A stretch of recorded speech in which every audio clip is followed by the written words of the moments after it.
السلام علیکم ناظرین، آج میرے پاس معاشرے کی ایک ایسی بیٹی موجود ہے جن کی زندگی دکھوں کے علاوہ کچھ نہیں۔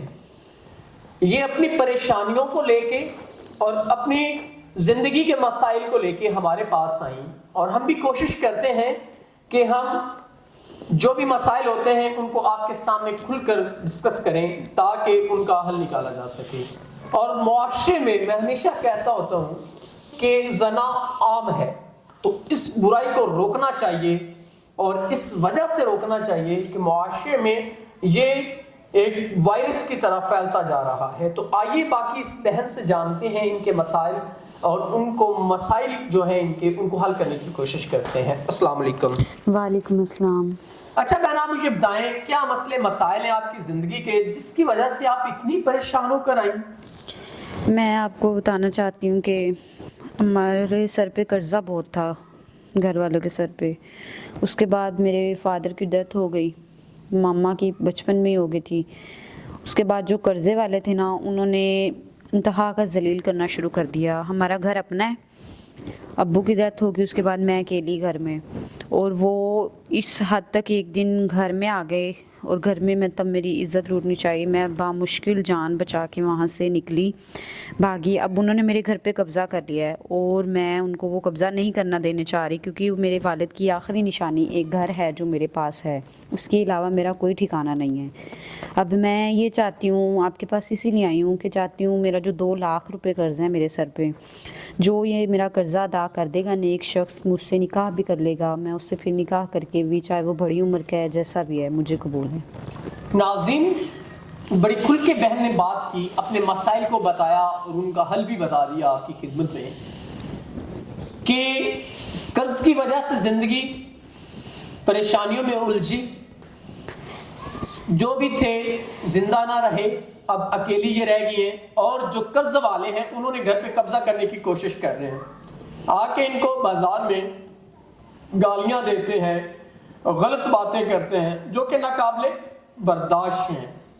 تو یہ بیچاری پریشان ہو کر ہمارے پاس آئی اس وجہ سے کہ ان کی آواز کو آپ تک پہنچایا جا سکے۔ اب یہ کافی پریشان حالت میں آئی ہیں، اور انہوں نے کہا کہ وہ قرضے والے، میں بیان نہیں کرنا چاہتا ایسے الفاظ، اور نہ ہی آج تک میں نے ایسے الفاظ بیان کیے ہیں۔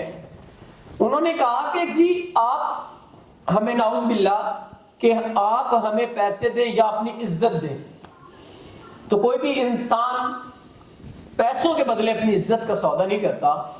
تو یہ بیچاری پڑھی لکھی بھی ہیں قرآن اسلام کے بارے میں، تو ان کو یہ چیز بری لگی، اور یہ 5 وقت کی نمازی بھی ہے۔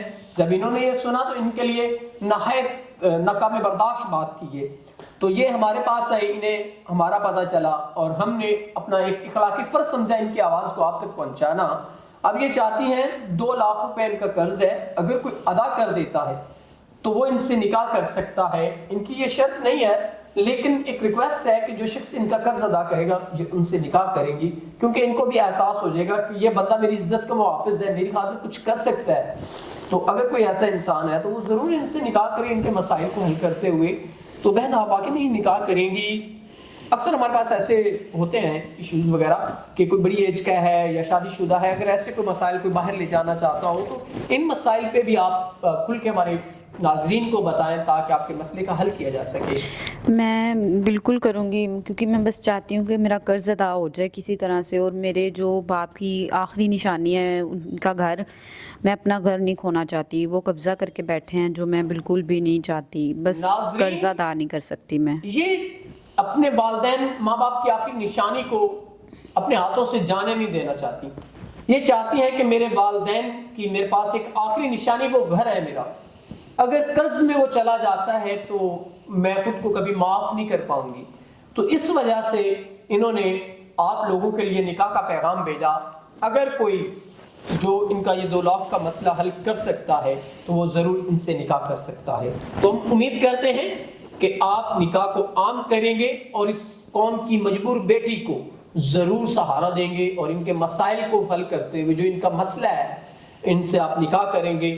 لیکن ایک شرط ان کی ہے کہ جو ان کا قرض ادا کرے گا اور ان کے والدین کی آخری نشانی ان کے پاس رہنے دے گا۔ تو اسی کے ساتھ امید کرتے ہیں کہ آپ ان کے مسائل کو حل کرتے ہوئے ان سے نکاح کریں گے. تو اسی کے ساتھ آپ اپنے میزبان نواب احمد کو دے اجازت. خدا حافظ.